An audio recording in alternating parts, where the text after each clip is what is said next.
Queen Elizabeth II, the longest reigning monarch in British history. During her 70-year reign, Her Majesty witnessed a record 14 US presidents. In memory of President John Fitzgerald Kennedy, who in death my people still mourn. You, Richard Milhouse Nixon, do solemnly swear. I, Richard Milhouse Nixon, do solemnly swear. From the end of World War II to the COVID-19 pandemic, the Elizabethan age saw great changes to American society.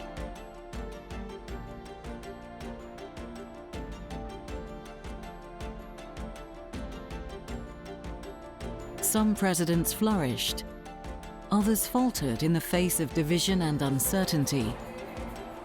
But Queen Elizabeth II remained a constant symbol of hope and duty. This is Elizabeth and the Presidents.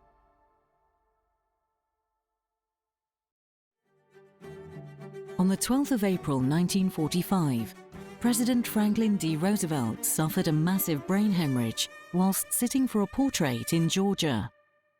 The wartime leader passed away at the age of 63, and Vice President Harry S. Truman assumed the role of president the very same day. At the time, World War II was still ongoing for Europe and the United States. The major task of leading the world to peace now landed in Truman's hands.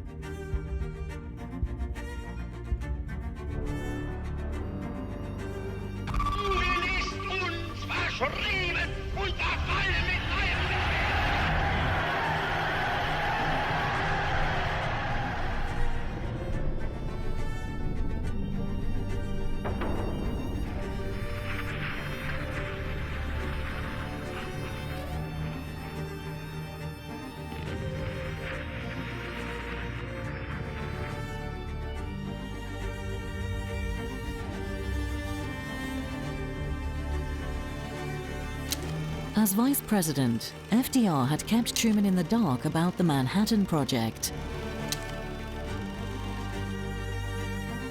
With victory in Europe Day on the 8th of May 1945, Truman urgently needed to end the war with Japan and bring peace to the world. However, the Japanese refused to surrender. Truman now faced a choice that would change modern warfare forever.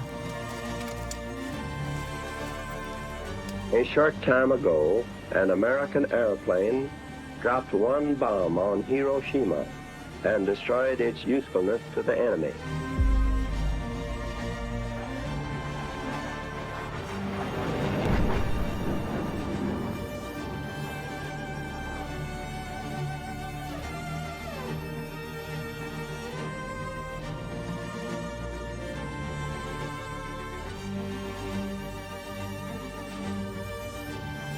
On August 6, 1945, the US dropped the world's first atomic bomb on the city of Hiroshima. 3 days later, a second bomb landed on Nagasaki. Over 120,000 people died from the attacks, and many more suffered radiation poisoning.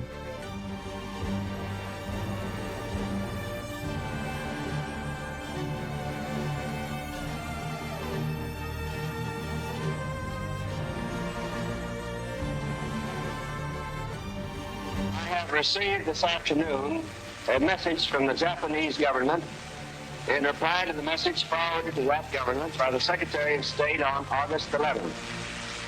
I deem this reply a full acceptance of the Potsdam Declaration, which specifies the unconditional surrender of Japan. A new wave of cruelty and devastation ended the war.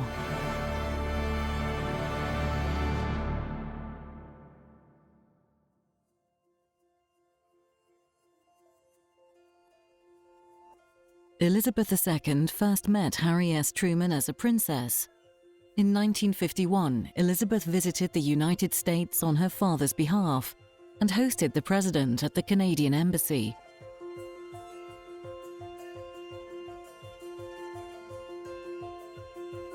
husband and I thank you for this welcome to Washington.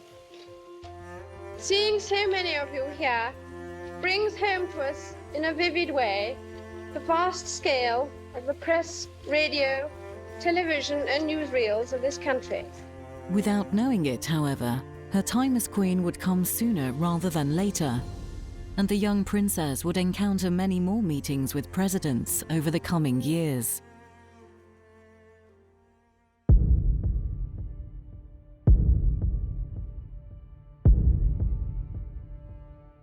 Only a few months after meeting President Truman, Elizabeth's father, King George VI, passed away at Sandringham on the 6th of February 1952.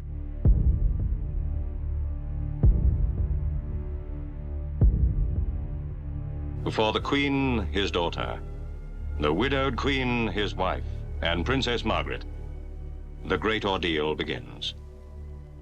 The imperial crown, with its 3,000 jewels, glints in the fitful light as George VI returns to his sorrowing capital. And with it, on the oak coffin, is the white wreath of his widow. 15 years ago, he walked here behind his dead father, with no thought of crown or throne, a quiet, shy man, thankful that greatness was not to be thrust upon him. But fate ruled otherwise.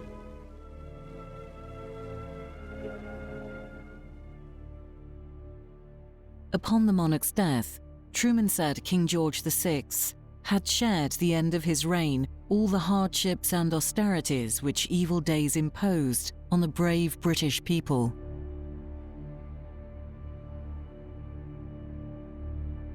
Elizabeth II's ascension to the throne symbolized a new era of youth and peace, not just for Britain and America, but for the world as a whole.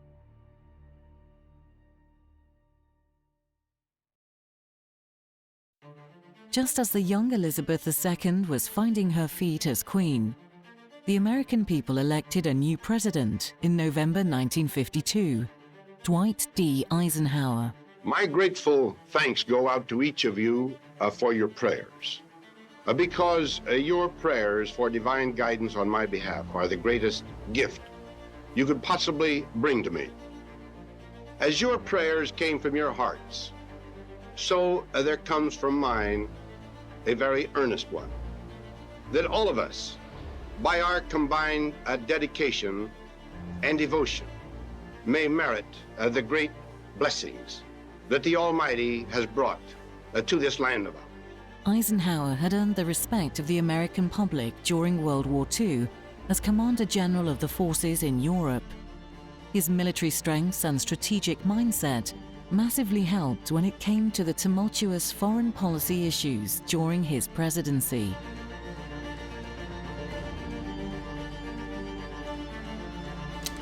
In 1953, Eisenhower obtained a truce in the Korean War, bringing peace along the border of South Korea.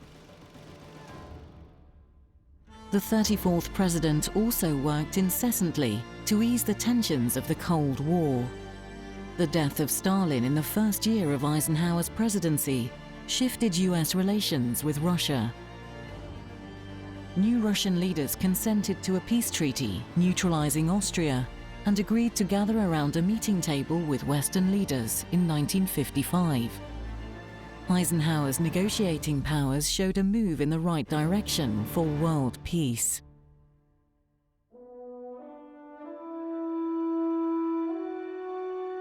Eisenhower not only sought unity across the world, but also at home. In 1954, the Supreme Court ruled that segregated schools are inherently unequal. 3 years later, 9 African American students enrolled at Central High School in Little Rock, Arkansas. However, the students were met with fierce attack on their rights. Governor Orville Forbes ordered the Arkansas National Guard to surround the school and keep the 9 students from entering. Forbes's move angered Eisenhower. the 34th President sent the 101st Airborne Division into Little Rock to protect the 9 students and ensure the Supreme Court's rulings were upheld. On September 27, 1957, President Eisenhower sent 1,000 men of the United States Army to carry out the law.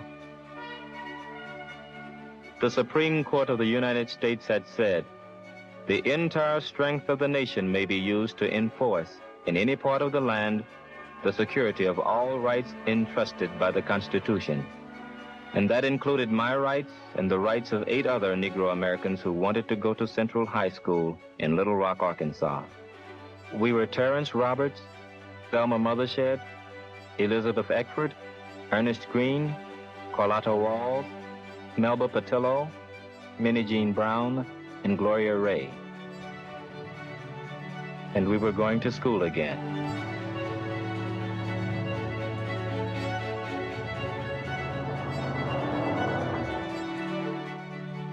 The Little Rock crisis became world famous, and people across the globe hailed Eisenhower for standing up to racism.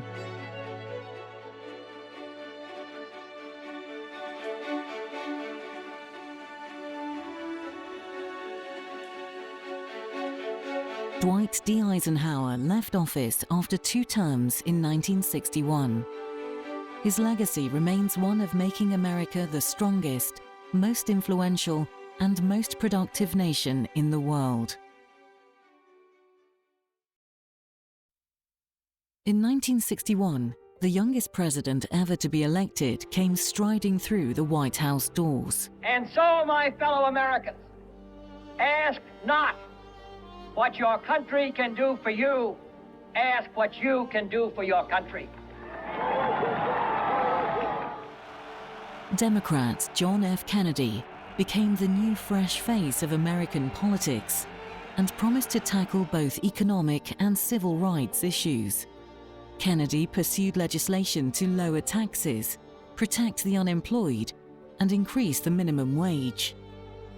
But the 35th president's compassion for the American people did not just stop with the economy. He also proposed a Civil Rights Act, which would outlaw racial segregation in public spaces. After years of being treated like second-class citizens, African Americans all over the country would finally be able to eat, sit, and work next to white Americans. This nation was founded by men of many nations and backgrounds. It was founded on the principle that all men are created equal, and that the rights of every man are diminished when the rights of one man are threatened. Today we are committed to a worldwide struggle to promote and protect the rights of all who wish to be free.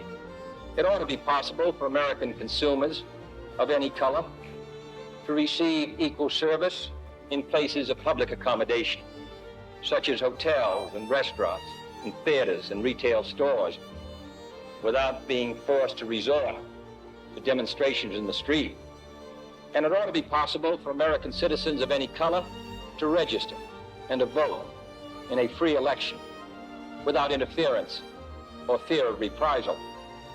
It ought to be possible, in short, for every American to enjoy the privileges of being American without regard to his race or his color.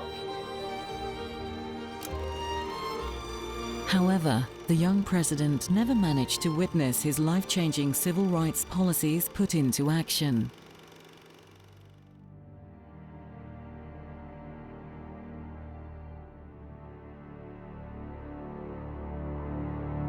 On the 22nd of November 1963, JFK was assassinated as he rode in a motorcade through Dealey Plaza in Dallas, Texas.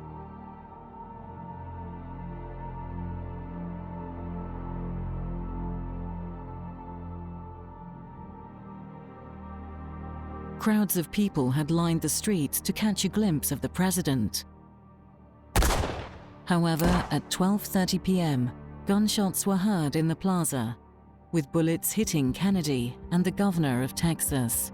Coming down the street, and my 5-year-old boy and myself were by ourselves on the grass there on Palmer Street, and I asked Joe to wave to him, and Joe waved, and I waved, and the man That's all right, sir.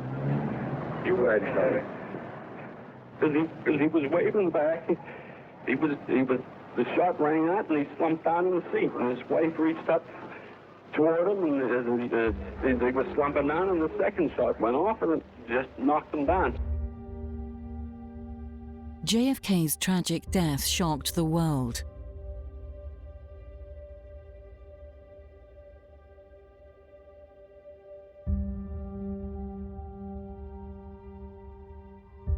Queen Elizabeth II and Prince Philip had invited the Kennedys to Buckingham Palace in 1961.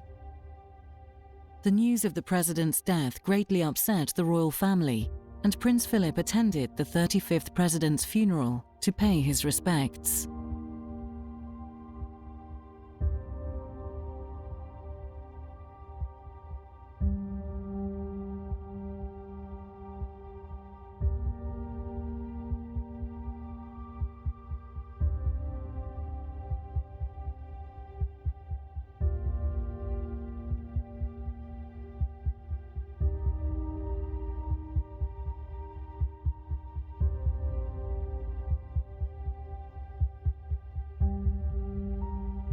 In 1965, the Queen invited Jackie Kennedy, her daughter Caroline, and son John F. Kennedy Jr.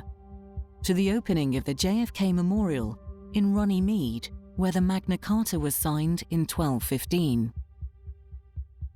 The Queen gifted an acre of the land to the American people as tribute to the charismatic president. In memory of President John Fitzgerald Kennedy, who in death my people still mourn, and whom in life they loved and admired.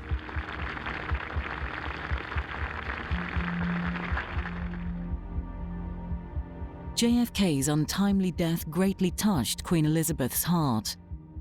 Out of respect and gratitude for his service, the monarch made sure the young president would not be forgotten in Britain.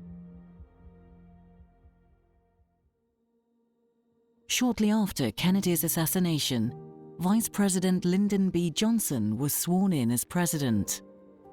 In some men, the presidency has bred greatness. They have become giants forged in the crucible of courage. Now begins a new chapter in the history of a nation grown great under the inspired leadership of great men. President Johnson faces his monumental tasks with a sense of integrity that is unquestioned, with knowledge that breeds respect, and with hope that God will guide his hand. Johnson made sure that JFK's progressive policies were finally put into action. The 36th president enacted the new Civil Rights Bill and tax cuts Kennedy had been urging for. Johnson changed the lives of millions of people, and in 1964, he was re-elected as president with the widest popular margin in American history. You, Lyndon Baines Johnson, do solemnly swear. I, Lyndon Baines Johnson, do solemnly swear. That you will faithfully execute. That I will faithfully execute. The office of the Presidency of the United States. The office of the Presidency of the United States. And will, to the best of your ability. And will, to the best of my ability. Preserve, protect, and defend.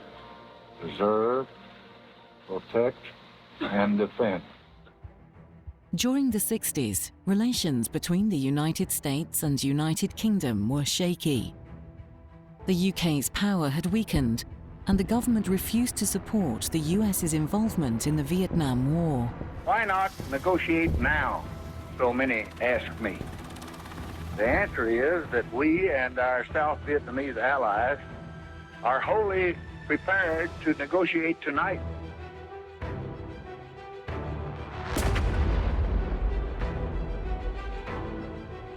Tensions between Prime Minister Harold Wilson and President Lyndon B. Johnson were therefore high. The Queen never sent an invitation to Johnson to visit Great Britain. Johnson also never invited the monarch to visit the US. Instead, the British government sent the Queen's sister and brother-in-law, Margaret and Tony, to visit the White House in 1965 for a state dinner. We are most grateful for your kind hospitality.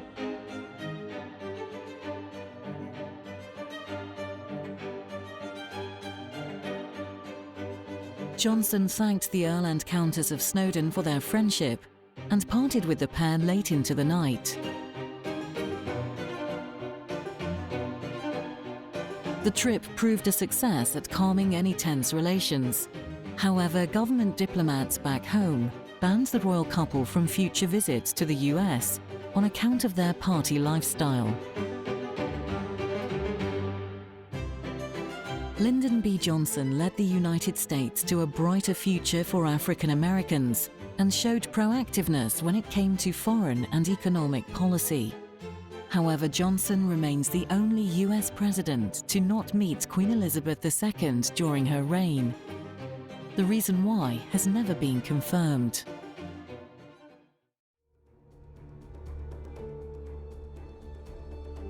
In 1969, the White House switched sides. Republican nominee Richard Nixon won the presidential race and soon found himself commanding the country from the infamous Oval Office. You, Richard Milhouse Nixon, do solemnly swear. I, Richard Milhouse Nixon, do solemnly swear. Nixon's best achievements came from his quest for stability. First priority foreign policy objective of our next administration will be bring an honorable end to the war in Vietnam.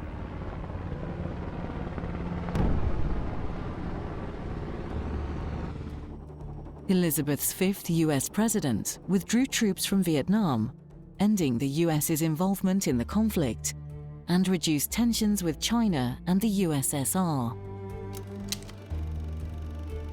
His time in office even oversaw man's first steps on the moon in 1969. Listen, Tranquility Base here. The Eagle has landed. Nixon won over the public's hearts again in the 1972 election.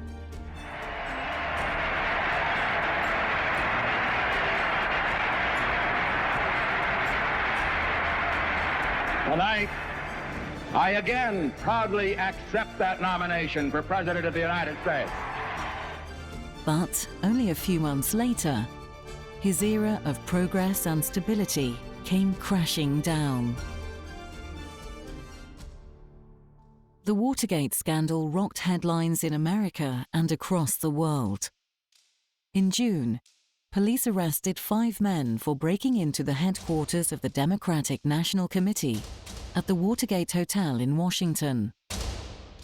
2 of the culprits were linked to the Nixon re-election team, and questions began to arise about whether the president knew about the break-in. A year previously, Nixon had installed a tape recorder in the Oval Office.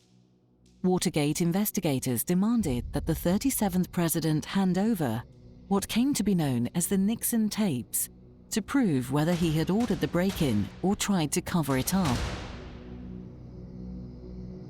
Nixon refused. 2 years later, President Nixon faced 3 articles of impeachment: obstruction of justice, failure to comply, and misuse of power. I think, too, that I can say that in my years of public life, that I welcome this kind of examination, because people have got to know whether or not their president's a crook. Well, I'm not a crook. I've earned everything I've got. Well, he sure did wash his hands of a lot. Even assuming responsibility, I don't know. It was a sympathy call. He did a sympathy call back in the 60s, and he didn't do it then for people that didn't believe him, and I guess he didn't do it for me anyway.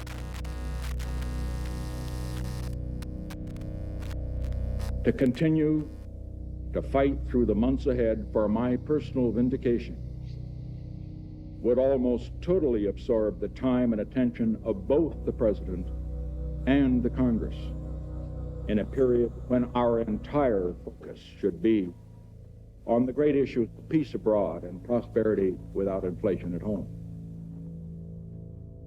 Therefore, I shall resign the presidency effective at noon tomorrow. It has never been proven whether Nixon ordered the break-in, but the release of the tapes revealed the president did try to use the CIA to block the FBI's investigations.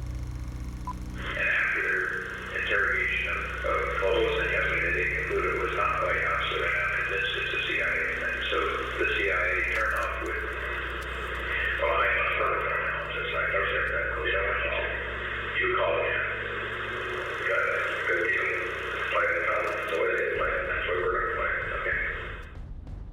Richard Nixon ultimately burnt down the trust between the American people and the government. Watergate changed US politics forever. In the beginning, I asked you to pray for me. Before closing, I ask again your prayers for Richard Nixon and for his family. May our former president, who brought peace to millions, find it for himself. Upon Nixon's resignation, Vice President Gerald Ford swore the oath of office in the East Room of the White House. Gerry Ford was an honest and open man with integrity. More than anything, he wanted to heal the country's wounds and end the people's hurt after Watergate.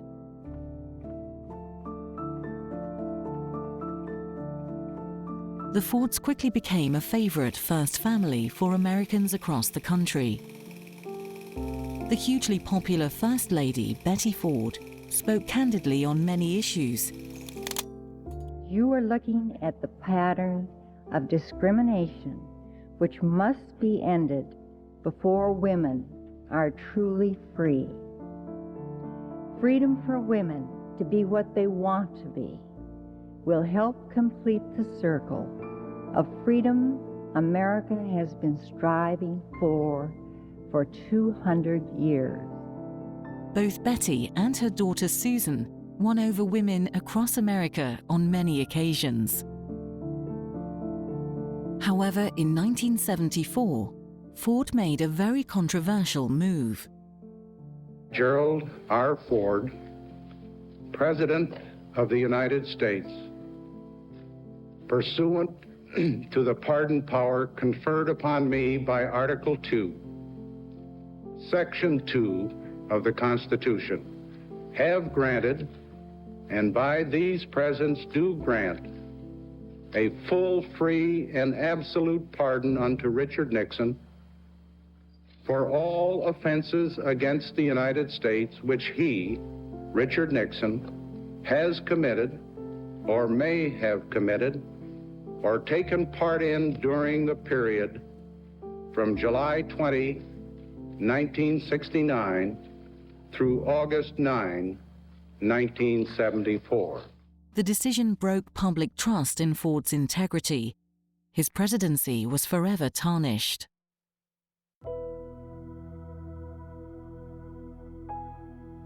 In 1976, America's first family invited Queen Elizabeth II and Prince Philip to the White House. The occasion marked 200 years of American independence, and the two leaders joined together on American soil to celebrate the bicentennial. The British and American people are as close today as two peoples have ever been.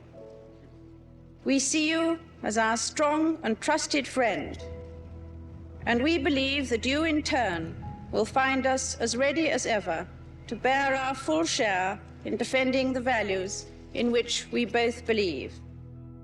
The Queen and Prince Philip joined the Fords at a celebratory state dinner. Prince Philip managed to catch a dance with a glamorous First Lady later in the evening, and many laughs were shared. The iconic moment, however, came when Gerald Ford invited the monarch onto the floor. The two leaders graciously swayed around the room together, and the moment soon symbolized the country's unwavering friendship.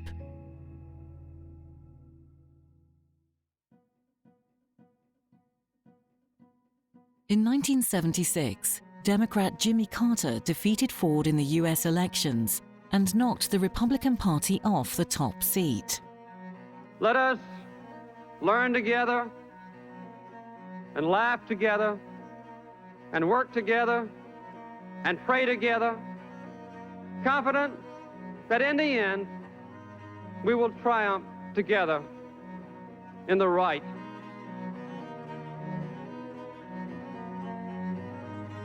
Elizabeth II's seventh president was a moral and religious man, not very well known outside of the state of Georgia. However, he faced massive economic challenges from day one of his office. The 39th president created a compassionate government. Carter worked hard to combat soaring inflation and unemployment and widespread energy shortages across the country. No one likes gasoline rationing, and we will avoid it if it is possible. But I will not hide from my responsibility to the nation. By the end of his administration, he decreased the budget deficit and increased jobs by nearly 8 million. Carter also put a record number of women, blacks and Hispanics in government jobs. His drive for a more equal America started right at the top. The president not only faced domestic issues, but also problems abroad. In 1979, 52 American diplomats and citizens were held hostage after a group of militarized Iranian students took over the US embassy in Tehran.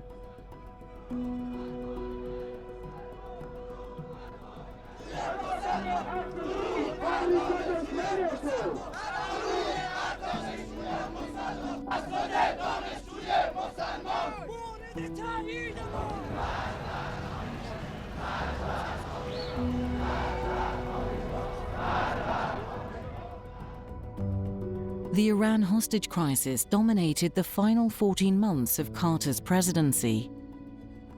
Mr. President, following up on your statement just now, when you were planning the rescue attempt, did you believe that all the hostages could have been removed from Iran safely, or did you feel that some could have been killed in the process? Republican opponent Ronald Reagan massively criticized the president's handling of the crisis, and it soon became a point of contention for voters. My criticism, I don't mind criticizing what has been done. And frankly, I don't think the president has done anything that he couldn't have done 5 months ago. After 444 days, Iran finally released the 52 Americans the same day Carter left office and Reagan was inaugurated. A political underdog, Carter was an honest and decent leader, but he lacked the time or circumstances to meet voters' high expectations. It is only now that many Americans appreciate Jimmy Carter's hard work and grace.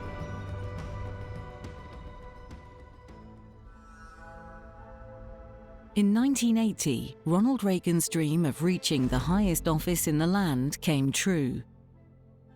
Reagan won a decisive victory, claiming 44 states and 489 electoral votes.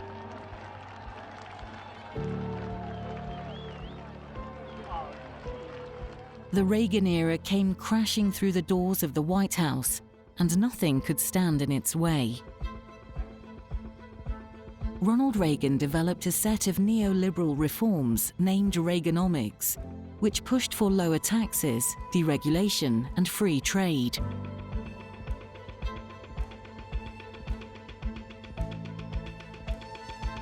In this present crisis, government is not the solution to our problem. Government is the problem. The economic plan removed major government interference.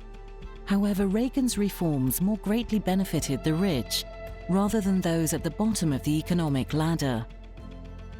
Yesterday, as you know, I had an opportunity to meet with the nation's governors, and they all recognize that this program will require some belt-tightening, but many of them also agreed that only if our government grows less will our economy grow more.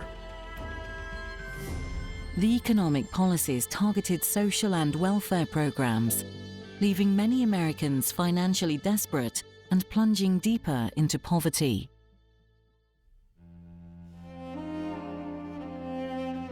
The 40th president not only faced huge problems at home. In the early 1980s, tension between the US and the Soviet Union increased.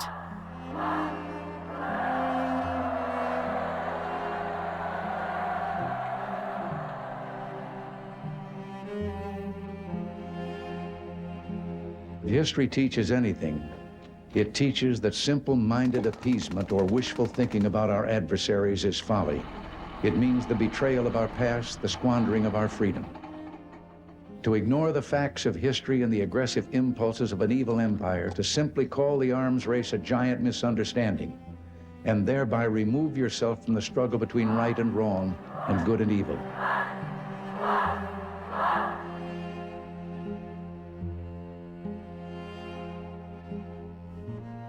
Reagan made it his primary mission to create peace through strength, and in 1985 he found a Soviet leader the US could finally negotiate with, Mikhail Gorbachev. 1987 became a particularly important year for peacemaking. In a visit to West Berlin, Ronald Reagan gave one of his most powerful speeches. The moment inspired hope across a divided nation. General Secretary Gorbachev, if you seek peace, if you seek prosperity for the Soviet Union and Eastern Europe, if you seek liberalization, come here to this gate. Mr. Gorbachev, open this gate.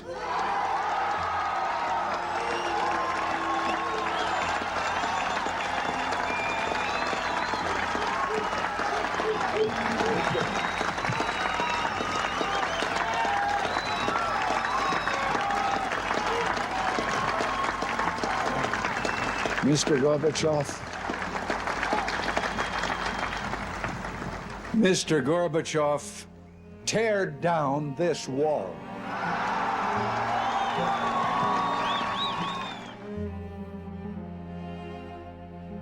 Reagan and Gorbachev also signed the Intermediate Range Nuclear Forces Treaty, agreeing to eliminate a weapons class and reduce their nuclear weapons stockpiles.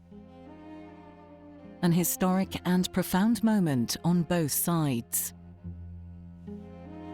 We have listened to the wisdom in an old Russian maxim, and I'm sure you're familiar with it.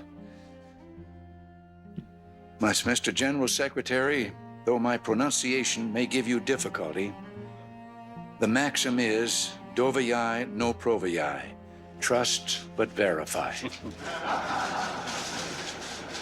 Но значение этого... На каждой встрече вы это повторяете. You repeat that at every meeting.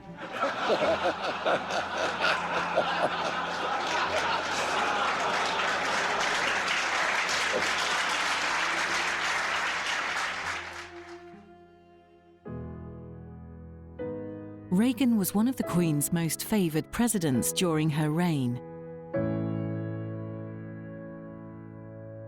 She admired his work for Britain during the Falklands War and awarded him with an honorary knighthood, the highest honor Britain can award a foreigner.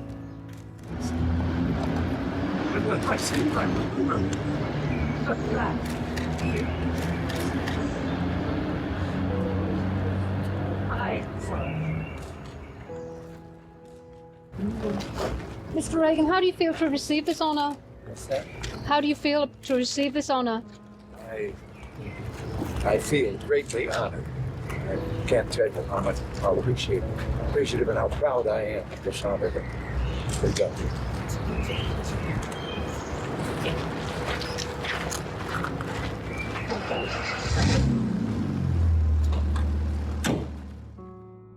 However, the end of Ronald Reagan's presidency showcased huge changes in American society. Inequality was rife, and national debt had tripled. Reagan's politics changed conservatism in America forever. His administration, therefore, became one of the most significant in US history.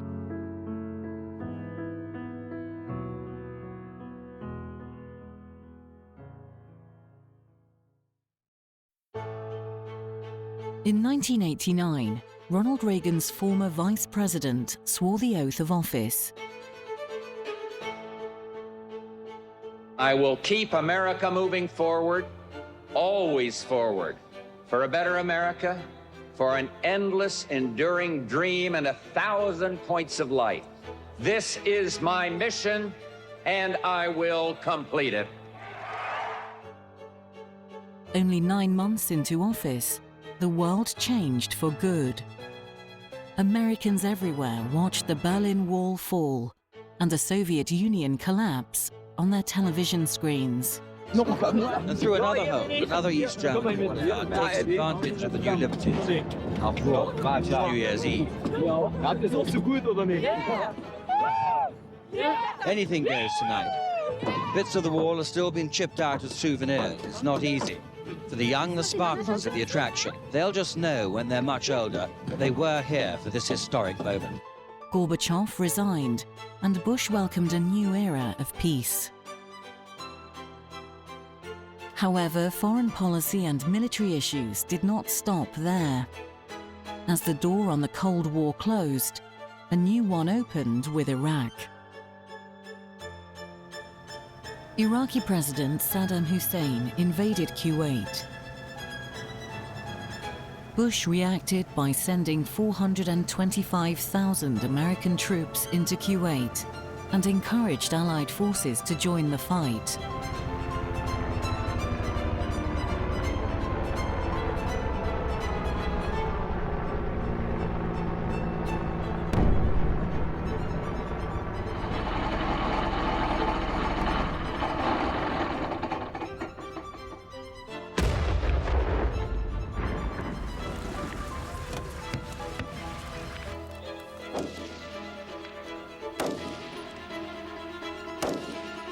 After weeks of air and missile bombardment, American and Allied forces defeated the Iraqi army in the 100-hour land battle named Desert Storm.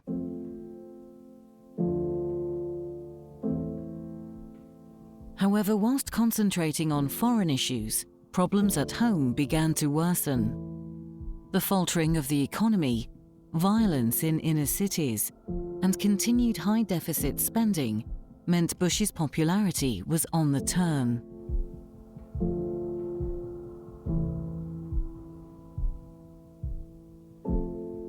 Bill Clinton offers a very old path: more government, more regulation, and more taxes. The American public soon looked to the Democratic Party for hope in the 1992 election. In 1992, the old guard gave way for the new. Bill Clinton, the first boomer generation president, swaggered through the White House doors. Today, a generation raised in the shadows of the Cold War assumes new responsibilities in a world warmed by the sunshine of freedom, but threatened still by ancient hatreds and new plagues. Well, my fellow Americans, this is our time. On this day, with high hopes and brave hearts, in massive numbers, the American people have voted to make a new beginning. Clinton achieved a long list of economic successes. The country saw the lowest unemployment rate in modern times, the lowest inflation rate in 30 years, and the highest home ownership in America's history. The 42nd president also proposed the first balanced budget in decades, and even achieved a budget surplus. With unemployment and inflation at their lowest levels in 2 decades, businesses and banks healthy and sound, new jobs being created every day, our economy is continuing to grow steady and strong. That's why we have to feel confident and continue our economic strategy. America was flourishing, and so was Clinton's popularity. Clinton showed much interest in Great Britain and Northern Ireland during his presidency. In 1994, Bill and First Lady Hillary attended the D-Day anniversary in Portsmouth.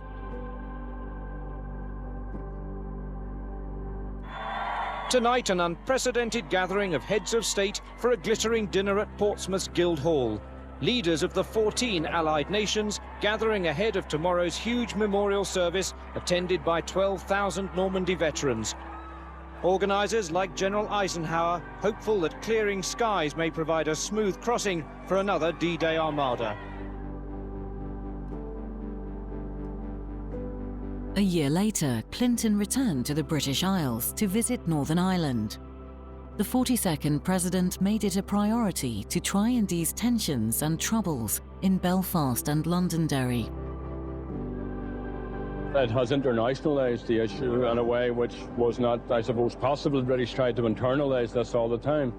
But really, at the end of the day, and I think the President made this point yesterday, it's up to the two governments. And the British government is the one with jurisdiction in this part of the island, and it's up to John Major. And when the President goes back to the USA, John Major needs to emulate the example which he has been set. To this day, his visit to Northern Ireland remains one of his proudest foreign policy achievements.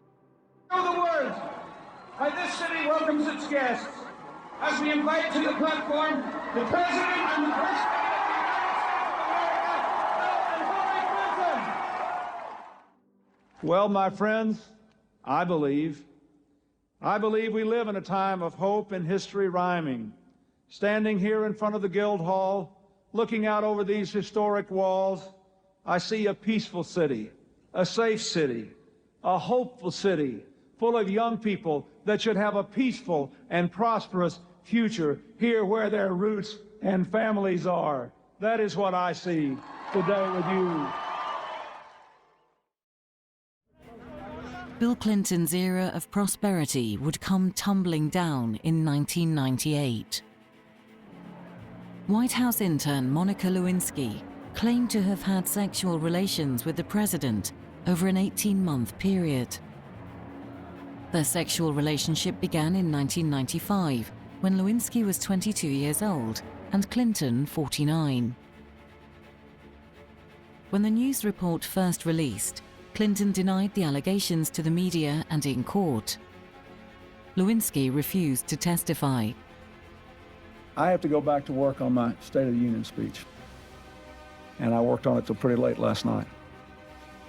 But I want to say one thing to the American people. I want you to listen to me. I'm going to say this again. I did not have sexual relations with that woman, Miss Lewinsky. I never told anybody to lie, not a single time, never. These allegations are false, and I need to go back to work for the American people. Thank you. There will not be a cover-up. There will not be an abuse of power in this office.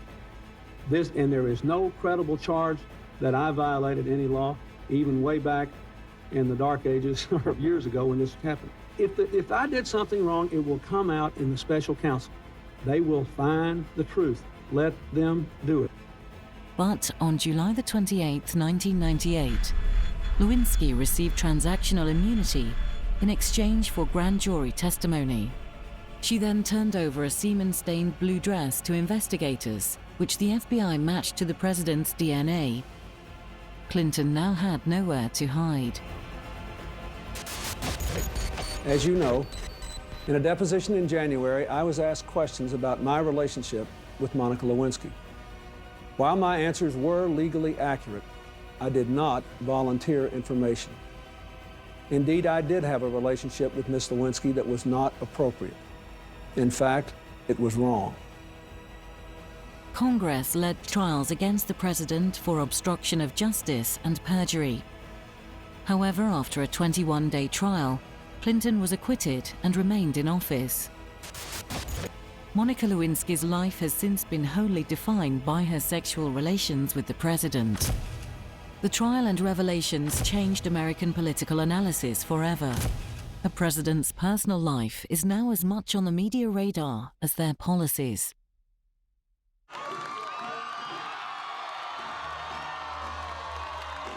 George W. Bush's presidency started and ended with controversy.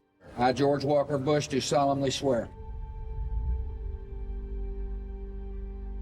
This is no longer an election. This is like Alice in Wonderland. I mean, we just get stranger and stranger, as Alice said. I've been thinking this is just the most bizarre thing I've ever heard. How they could get it, how it could be given to one, taken back. Now, oh, we're not sure again. Just the back and forth, not sure. It's bizarre.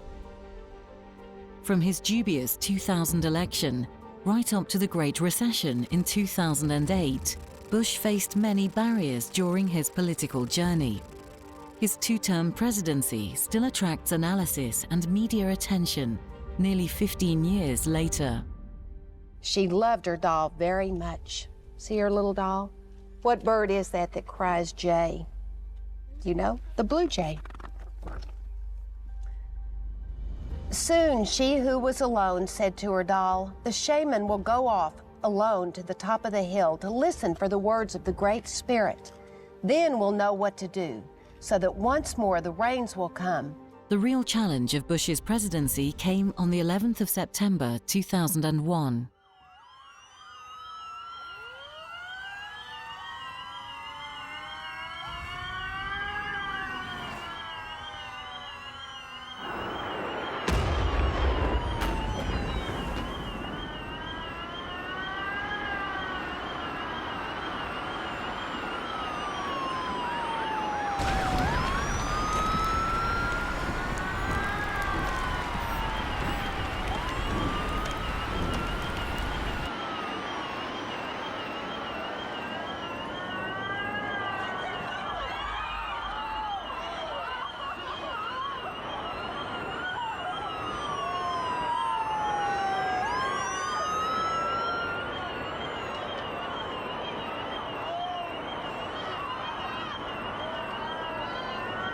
I saw the plane exactly going into the building.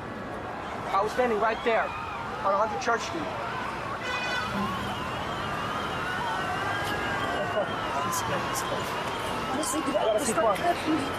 You gotta be quiet.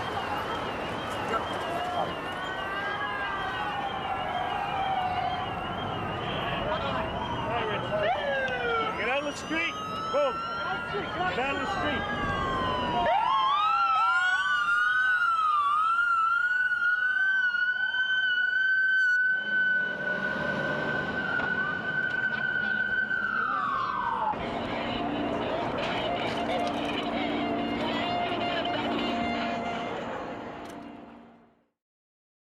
On page 153.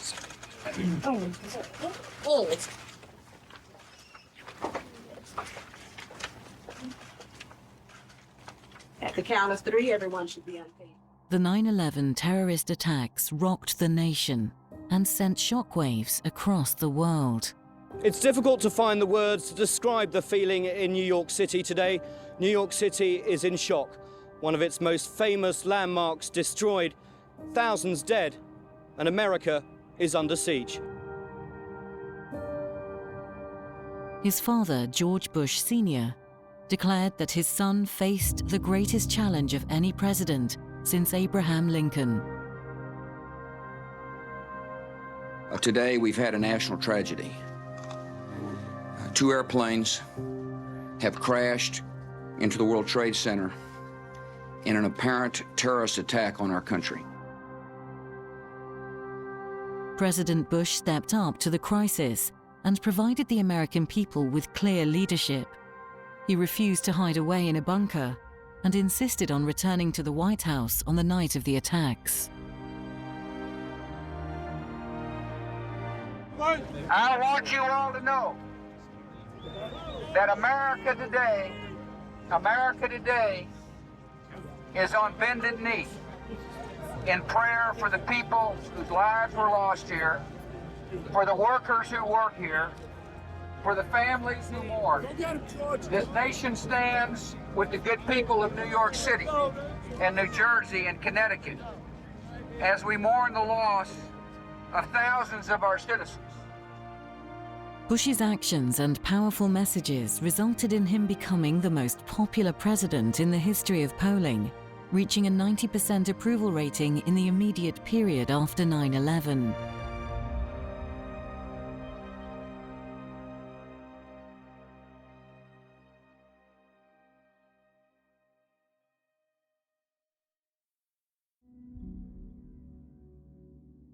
Soon after, the 43rd president declared a war on terror, and Britain soon joined the US in an air campaign against Afghanistan and Al-Qaeda.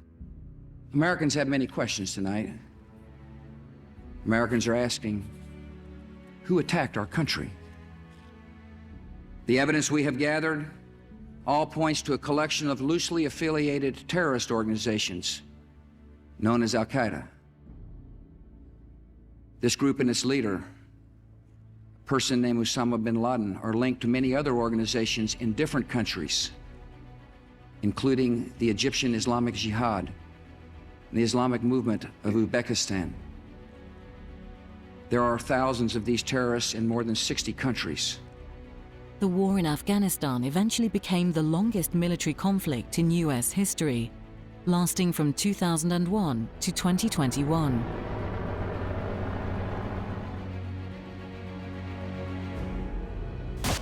Our message to them is clear. No matter how long it takes, America will find you, and we will bring you to justice.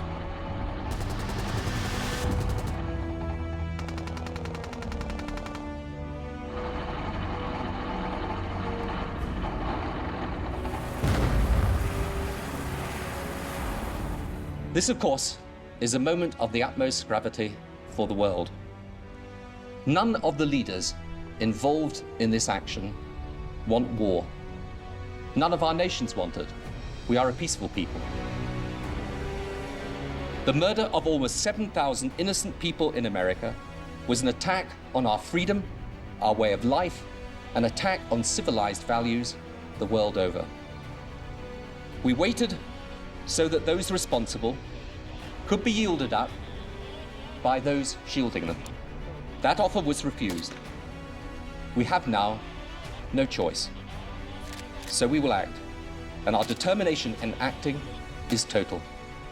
We will not let up or rest until our objectives are met in full.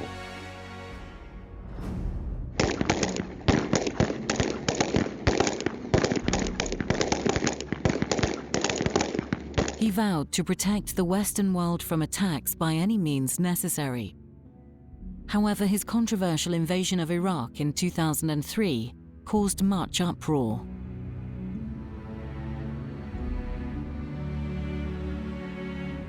There's no doubt in my mind. No doubt in my mind. We'll bring Al-Qaeda to justice, peace or no peace in the Middle East.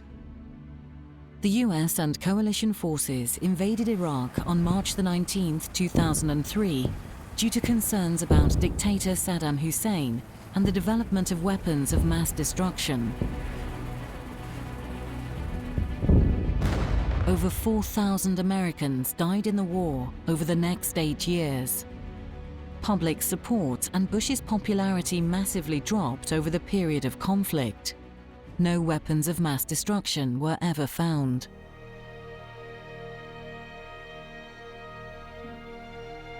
In his last year, Bush's popularity diminished, and a huge financial crisis began to take grip of the US.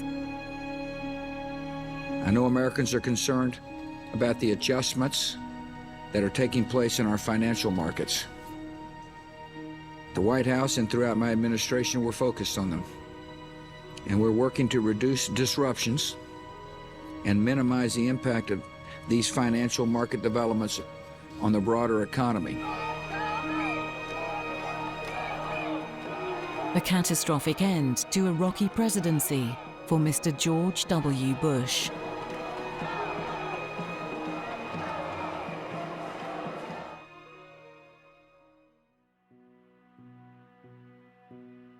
In 2008, Barack Obama's dream of becoming president came true.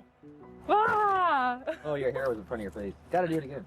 Fired up! Fired up! Ready to go! Ready to go! Fired up! Fired up! Ready to go! Ready to go!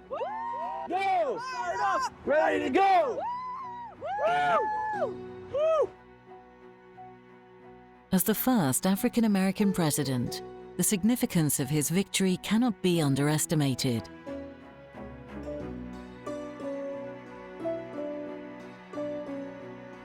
A feeling of elation, excitement, and hope spread far and wide.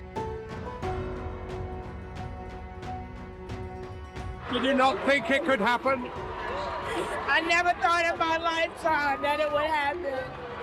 But it happened tonight. It's a reality and we did it. America is now more united. We did it. Because I can't believe that I got the opportunity to live to see something so great. Like, I can't describe it. I can't believe I got the chance to vote for the first black president.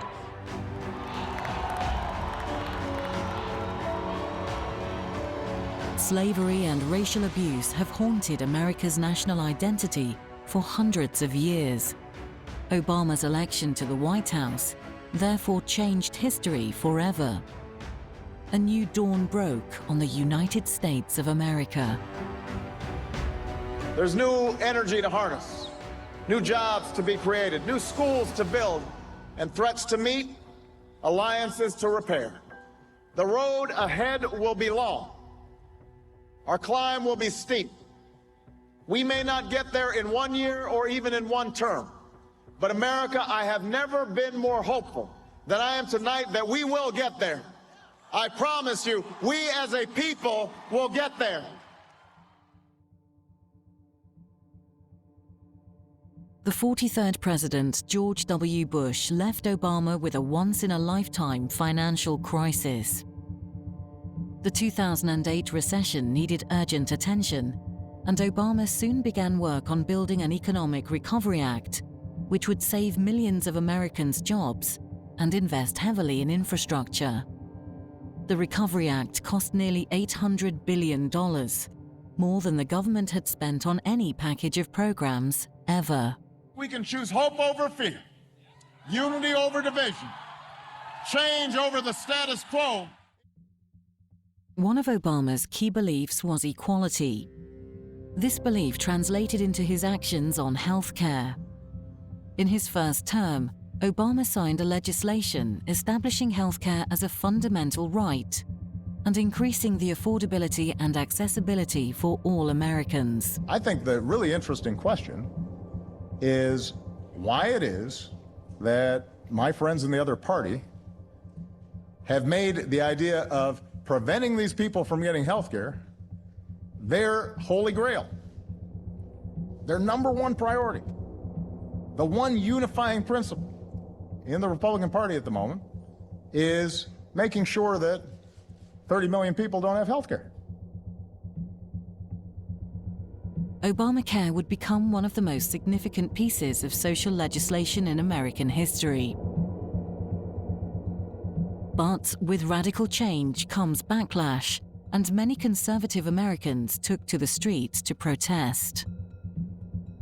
An important part of the Affordable Care Act takes effect tomorrow, no matter what Congress decides to do today.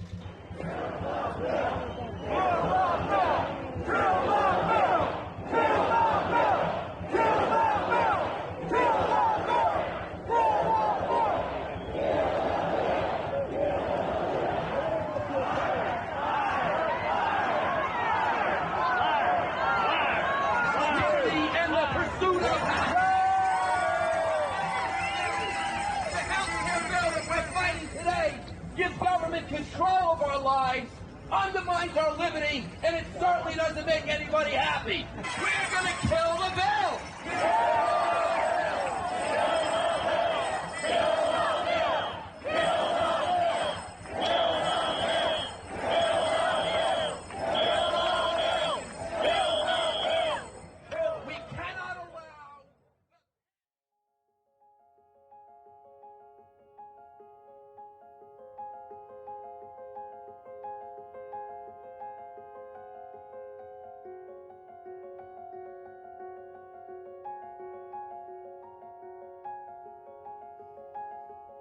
The 44th president became one of the most well-liked political leaders across the world during his time in office.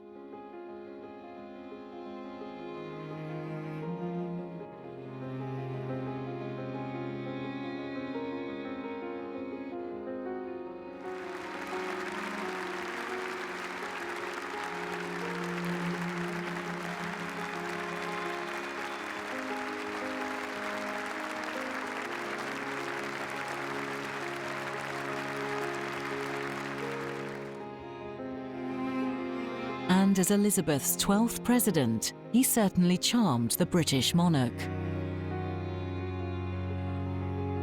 Obama visited the Queen on several occasions, with a private meeting at Buckingham Palace in 2009.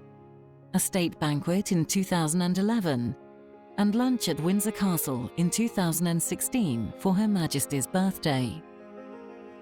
Today, the United States remains our most important ally, and our two nations contribute to the security and prosperity of our peoples and of the world through shared national interests. The Queen even kept asking palace officials to invite the Obamas back to visit after he left office, a sign he made a great impression on Elizabeth II.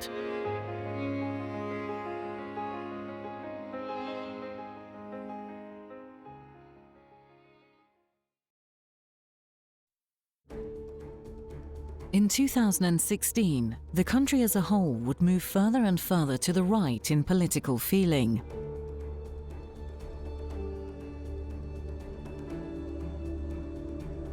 A media frenzy swarmed around Republican candidate Donald J. Trump, and a new period for American politics appeared on the horizon. I've never said I'm a perfect person, nor pretended to be someone that I'm not.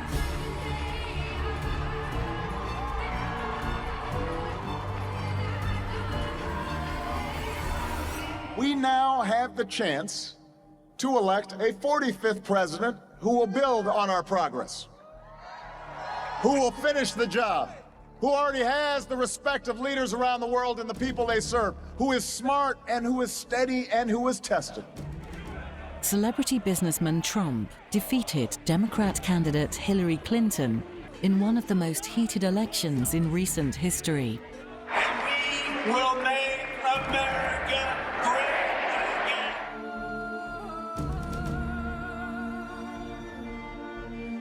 And while the campaign is over, our work on this movement is now really just beginning.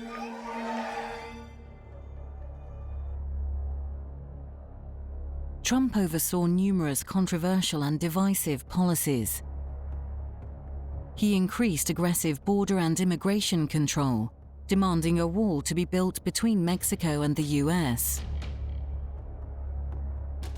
This policy particularly fueled racism from the far right in America. From this day forward, a new vision will govern our land. From this day forward, it's going to be only America first. America first.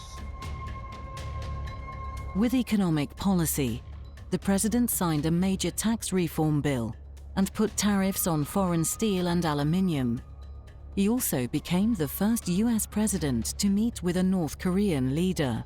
In 2018, he held a summit with Kim Jong-un, and images of the historic moment spread far and wide across the world. Every decision on trade, on taxes, on immigration, on foreign affairs will be made to benefit American workers and American families. We must protect our borders from the ravages of other countries making our products, stealing our companies, and destroying our jobs.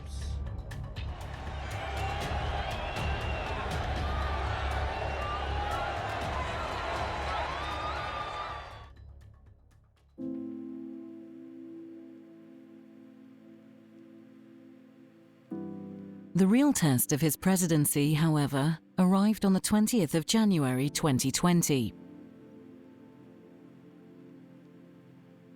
The first confirmed case of COVID-19 was reported in the US, and Trump became consumed with the coronavirus pandemic for the rest of his presidency.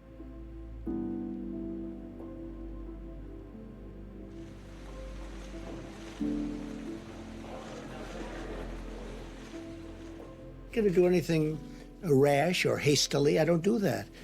But the country wants to get back to work. Our country was built to get back to work. We don't have a country where they say, hey, let's close it down for 2 years. We can't do that. It's not our country. And we were attacked like nothing that's happened, possibly since 1917, many, many years ago. We were attacked, and we're winning the battle, and we're going to win the war, and it's not going to take, hopefully, that much longer, but we have to win the war. After consulting with our top government health professionals, I have decided to take several strong but necessary actions to protect the health and well-being of all Americans. To keep new cases from entering our shores, we will be suspending all travel from Europe to the United States for the next 30 days.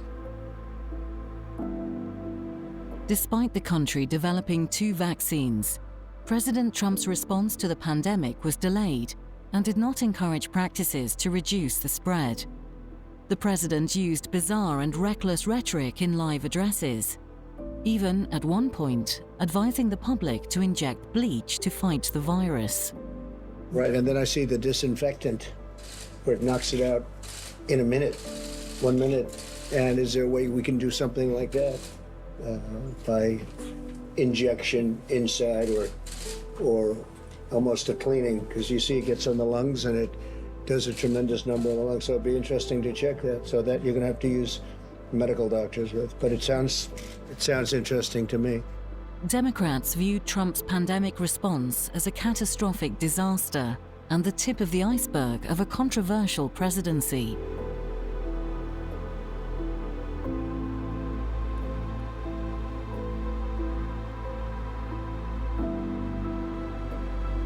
Over 400,000 Americans had died of COVID, and Trump's time in the White House was running out.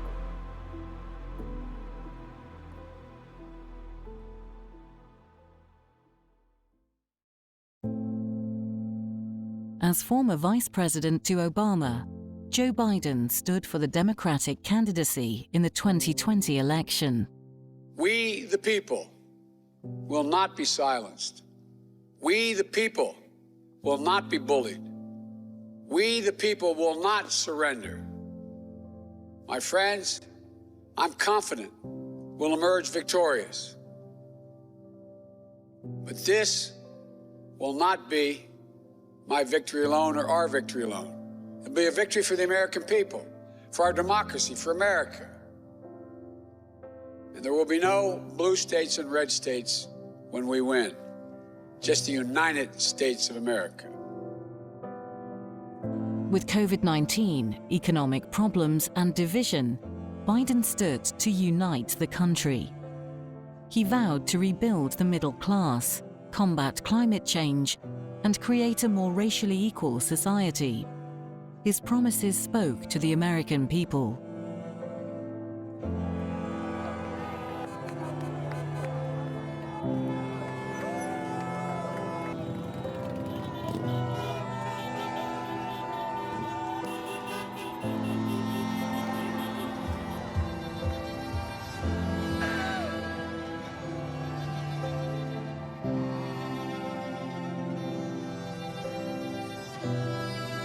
After 4 years of the Trump administration's scandals and controversies, Americans voted to put Biden in the White House.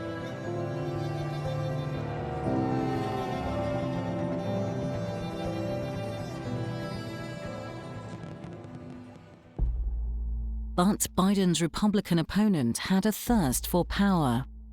Trump would not go down without a fight.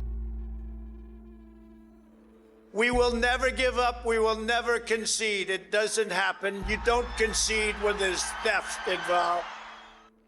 In January 2020, he incited supporters to storm the Capitol building and protest the election result. After this, we're going to walk down, and I'll be there with you. We're going to walk down. We're going to walk down anyone you want, but I think right here, we're going to walk down to the Capitol.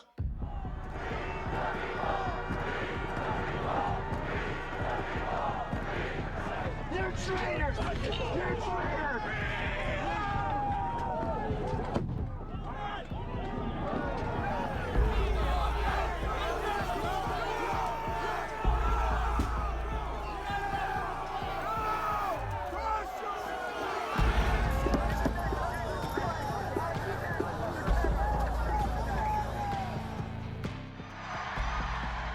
And we're going to cheer on our brave senators and congressmen and women. And we're probably not going to be cheering so much for some of them.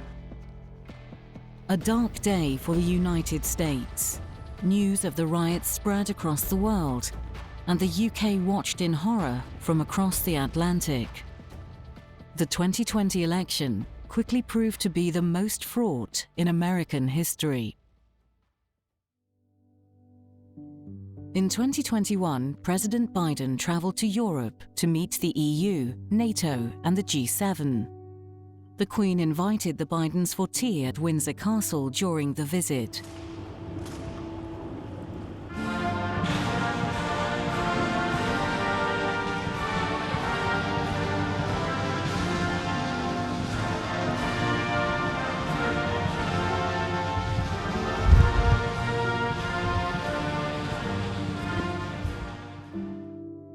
The occasion, only 2 months after Prince Philip's death, held much significance for the monarch, and Biden empathized with the Queen's loss. Without knowing it, however, Biden would be Her Majesty's last US president. Buckingham Palace has announced the death of Queen Elizabeth II, the longest reigning monarch in British history. Her reign lasted for 70 years, from post-war austerity and the end of empire through the expansion of the Commonwealth. She helped preserve the institution of the monarchy during times of massive social change. At her coronation, the Queen repeated her pledge to serve her people and fulfilled it throughout her reign with a combination of skill and a sense of duty. A wave of grief spread across Britain, the Commonwealth, and the world as a whole. President Biden led the period of mourning and condolence messages in the United States. She was the same in person as her image. Decent, honorable, and all about service. The Bidens also traveled across the Atlantic to pay respects at the great monarch's funeral. All of the living US presidents recounted their time spent with the Queen and honored her life of service, duty, and devotion to her people. She gave me a look that only a mother could give a child.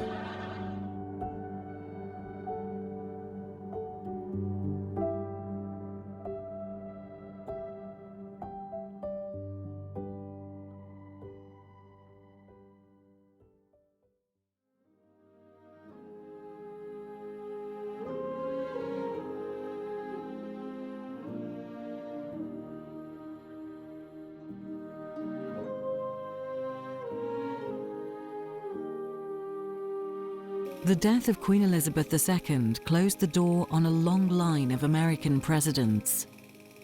14 US leaders came and went in the time one woman sat on the British throne.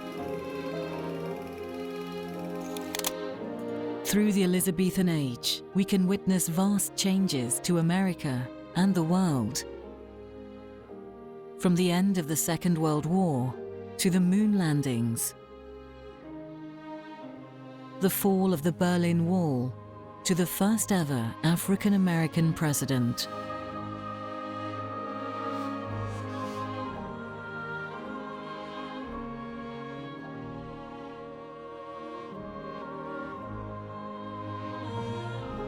There will never be another reign quite like Elizabeth II's, nor a monarch quite so admired by the American people.